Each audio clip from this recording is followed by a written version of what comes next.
Hey folks, how you doing? I am here at the nation's capital. Earlier today, I was over there at the Supreme Court. I engaged in conversation with a couple officers that I spoke to yesterday, and they actually were so kind as to walk me over to the clerk and go get me a packet. And so I have that packet, and I'll share it with you guys. It's the same stuff that's online from what I'm told, but it gives the indication that we can file. Very, very, very like a 1% window that your case may be heard here at the Supreme Court. But this circumstance of mine is extreme, and I think that's the only place that can resolve this. I am filing in federal court. I am before the Court of Appeals. You can see the case that's on file, and you can see the evidence that validates what I'm saying here. But nobody that I've ever seen in any case law or in any family law matter has ever volunteered to the DOJ to go out there and do what I did on behalf of the victims of homicide and kidnapping, has been thrown under a bus in a family court hearing, and continues to be thrown under the bus in Napa, California, by Allison Haley, by Joseph Solga, Alfredo Laranaga, who else? Christine Briseño. Wait till you guys read the emails and you see how far out on a limb that I went to try to facilitate this all behind closed doors. Now look where I'm at. I'm here at the nation's capital. We're going to head over to the DOJ in a little bit. The last time I was here, well, the time before the last time, I was struck by a drunk driver that day, and that was like a blessing. It's a testimony that I will share with y'all, but it forced me to go back to my house, and that's when I found the documentation in my mailbox that validates what I'm telling y'all here. So there's a new administration coming in, and they're looking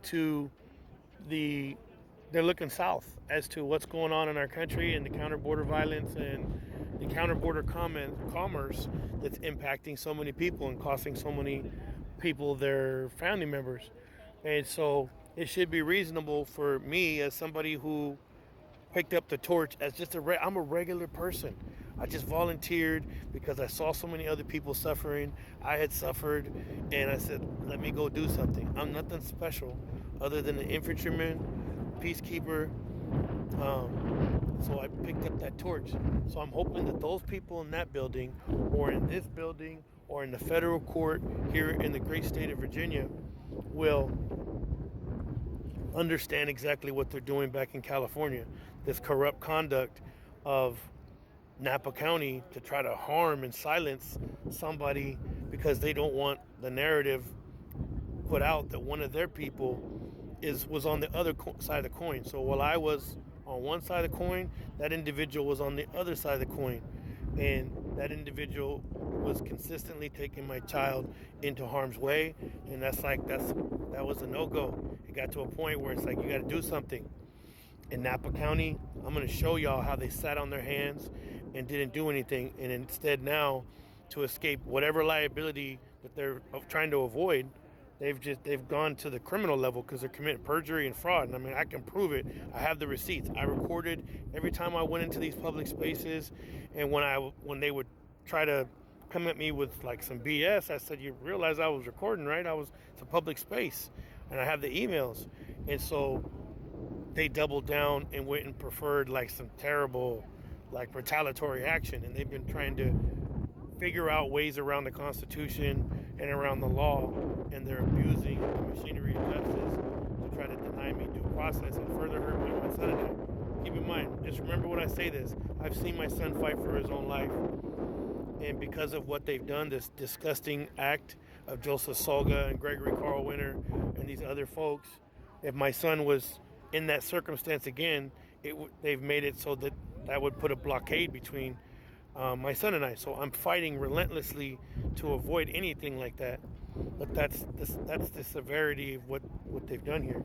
So the Supreme Court, Congress, we're at the apex of justice in our country, and I'm gonna head over to the Department of Justice. Like I said, I was hit by a drunk driver on August of 2024 and had to double back.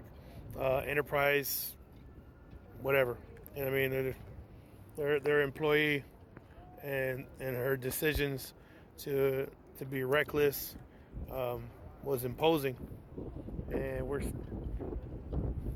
trying to get this matter before these folks and before the Commonwealth of Virginia. So follow me on this journey. I'm not here for money. I'm not here for clout. You don't get clout for doing something like this. You get clapped. But I'll turn and face the danger, because it's the other option is to just not have my son, or have my bond with my son that's been cut because of these corrupt people. They're under investigation by the FBI. I mean, what more do you need?